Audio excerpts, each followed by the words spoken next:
Almost be happy to be cubed here, and here it comes. And a wonderful, wonderful smile from Maria. Sends it over.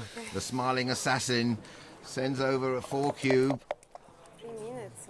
And rolls a double 2. It's the best 1 in 36 number. And look at Morten. Look at that face. That's the first sign of a broken composure that we've seen since he started this match. Wow. And he fans. He's 2 on the roof with a 6 prime about to be made. We've seen the 17 by 35 to 1 parlay, John, whatever that is. 1600 to 1 or something. But he could get gammon for match here. Absolutely. It's a double 2 for Morten. I don't believe what's going on here. That probably saves the gammon for him. His absolute best number, again a 1 in 36 shot. Locks him in, John. Look at that. The game is locked up. Incredible. In most variations, Maria will just cruise to a 4-point win here. Now she wants to nevertheless arrange her checkers so that she doesn't leave a shot when she's bearing in those checkers. And she's got very little to think about. She's not going to be using up any more time in this game. 9 seconds per move, remember. She's making most of her plays within the 9 seconds. Well played, Maria. Morten somehow hangs on to a 5-point board. Maria looking at the 2-1. Might have played that a little bit too quickly. 3-1. Morten still keeps his 5-point board. Oh, and a double 4. Awkward. Ah, now this could be slightly awkward. 1, 2, 3, 4, leaving 4 shots. Wow, it's a 7. It's a 5 and a 2 or 6 and a 1. Doesn't really want to leave any shots at all against a 5-point board.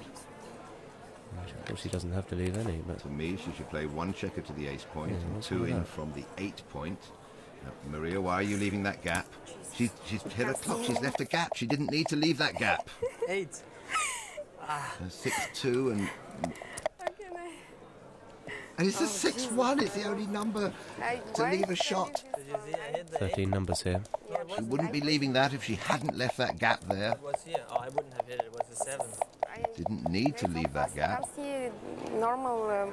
And Morten's hit the 6. She can't believe it. Maria needs to enter here quickly. You found it. Obviously, Morten is not going to recue. At least 4-4, I played it again double wrong. match point.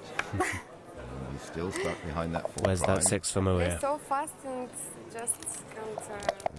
Just hear her saying there that she's having to play fast, and that's Morten why has the to O's bury another checker. 6 for Maria will still leave her a reasonable favourite here. She flunks again. 5 or 6 for Morten required. It must be a 5 or 6 now. It It's a 6-5.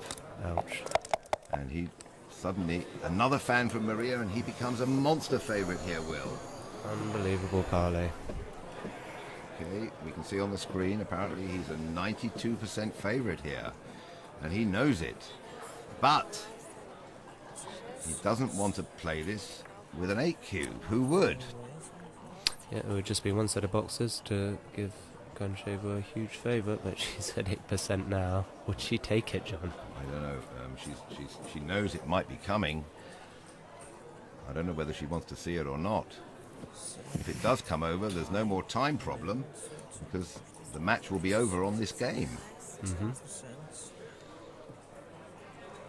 Morten taking his time. He knows he's got plenty of time. My market, He's talking about losing his market. There's no really numbers. 4, 2, 5, 1. No, I love the way he's kind of discussing with her as if she's going to give him a clue as to what to do. He knows that he has to be a huge favourite. Here it is. He throws his hands up. He says, I don't know. Ships it over. She doesn't like it. Head in hand stuff. Doesn't like it. Now, I read this as a stone-cold pass, Will, despite the match score. Yes, I think so. She's better than 8% if she passes this for the match. But there's another factor, Will. If she does pass this, she doesn't have time. She passes 12 7, 9, to 12-6. 11, 13. She has to win about 5 more games. Not a chance. And she doesn't have time, and it's burning up at the moment. The more time she burns up, the more of a take this becomes. And the time problem. I think she has the opportunity. Yes, she's even talking about the time problem. She knows about her time problem. I think she's going to have to take this. Under normal circumstances, without the time constraints, this would be a pass. Yes, she says she has to take it. She doesn't like it. This is her chance to lock the match up. 12. Can't pass this. One set of boxes, and it would be, well, she'd still be about 10 pips behind. I think she's more hoping for a limp from red. Here's the take, John. Here's the take. We're at double match point. This is the final Small game chance I have. in this Oh match. dear. There's a Come double on. 4 from Two. Morten Holm. Okay. Maria, Couple of large doubles required. At least she's up and running. she's in.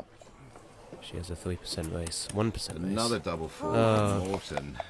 Well, in this game we've seen a 35 times 17 times 17 times 3 parlay, something Maybe I like rolled that, John. doubles. Yeah. What an amazing game this has been, and it's a tragic end, I think, for Maria Krancheva. She has fought valiantly in this match, but she got herself into time trouble. Some of her plays and some of her checker plays particularly were, I mean, you can were- get shots. were and made you can roll double 6 under the and then pressure you're of in the time, races. and she knows it. She knows that this match was well in her grasp. I guess. Some incredible jokers from Morten Holm at double 2, and it's a handshake, and Morten Holm progresses to the last 16 in this, the World Series of Backgammon Riviera Cup. I'm here with Maria Krancheva from Bulgaria, who has just come from her match, and we have just witnessed the most spectacular match that culminated in an 8 cube. I'm sorry, Maria, that you were on the wrong end of it. How do you feel at this moment? Well, I feel a little bit sorry because I lost, but it's part of the game. One lose, one win, so I'm from the wrong side. In the early part of the match, we saw you come out firing bullets at Morten Holm, one of the most respected players in the world. You had some incredible dice, and you played them very well.